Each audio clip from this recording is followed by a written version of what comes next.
नमस्कार. मी डॉक्टर उल्का समरेंद्र नाईक निंबाळकर आणि आज तुमच्यासाठी मी जे पुस्तक घेऊन आली आहे ते आहे माइंडफुलनेस, वर्तमान क्षणात जगण्यासाठीची पूर्ण भान संकल्पना, डॉक्टर राजेंद्र बर्वे.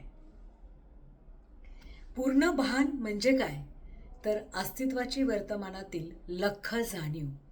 हे जे आपलं अस्तित्व आहे त्याची या वर्तमानातली लख्ख जाणीव, पूर्वग्रह आणि निवाडा छेदून जाणवणारी उत्साही व लक्षपूर्वक जोपासलेली मनोवृत्ती, सभोवताला सकट स्वतःचा केलेला बिनशर्त स्वीकार. आजूबाजूची परिस्थिती तर स्वीकारायची, पण आपण जसे आहोत तेही स्वीकारायचं. अशी जागती जाणीव स्वतःमध्ये निर्माण करायची, तर त्यासाठी जाणीवपूर्वक प्रयत्न आणि नेटकं मार्गदर्शन घ्यावं लागतं.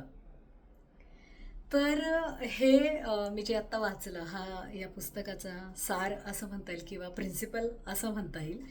पण जी सांगण्याची पद्धत आहे ती मुळात वाचण्यासारखी आहे. खूप गप्पा-टप्पा करत डॉक्टर आपल्याशी बोलतात. माइंडफुलनेस अर्थात पूर्णभान परिचय, अशांत स्फोटक जटिल द्विधा जग, सारे प्रवासी शिबिराचे, प्रज्ञेची केस, भावनिक समज आणि पूर्ण भान आणि मेंदू, पूर्ण भान, पूर्ण आनंद, चलते चलते पूर्ण भान, आर्य मौन, चौकटीत बदल, अनिच्च संखार. अनिच्च संखार म्हणजे काय? तर ज्यांनी कोणी विपश्यना शिबिर केलेलं आहे त्यांना या शब्दाचा अर्थ कळेल. पूर्ण भानाचे विज्ञान, पूर्ण भान, सरावाचे महत्त्व, पूर्ण भान, सातत्य. आणि म्हणजे नुसतं तुम्ही ही इंडेक्स वाचली तरी लक्षात येईल की टप्प्याटप्प्याने, पायरी पायरीने ही पूर्ण भानाची जी संकल्पना आहे ते डॉक्टर आपल्याला शिकवताना दिसतात. आणि त्यांची जी पद्धत आहे ती इतकी छान आहे की असं वाटतं हे पुस्तक वाचताना की आपण गप्पाच मारत आहोत कुणाशी तरी. मौनाचा अर्थ आणि हेतू काय आहे? आम्हाला सर्वांना उत्सुकता आहे की इतके दिवस हसत खेळत चर्चा, संभाषण, विवेचन असं सगळं व्यवस्थित होत होतं आणि मग आजच मौन का? असं आर्य मौन या चॅप्टरची सुरुवात आहे.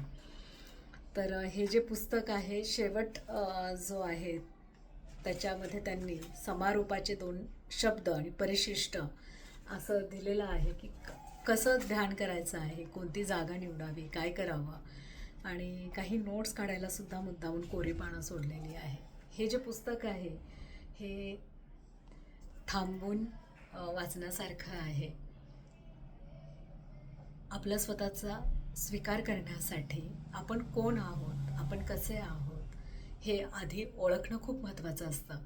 आणि त्यासाठी डोळे बंद करून आत वळावं लागतं. आणि आपला स्वतःचा जर स्वीकार करायचा आहे तर ते खूप अवघड असतं. स्वतःचा स्वीकार आणि आजूबाजूचा सगळ्यांचा स्वीकार. तर हळूहळू ही तत्त्व उलगडत जातात, पण कुठून तरी याची सगळ्याची सुरुवात करायला हवी.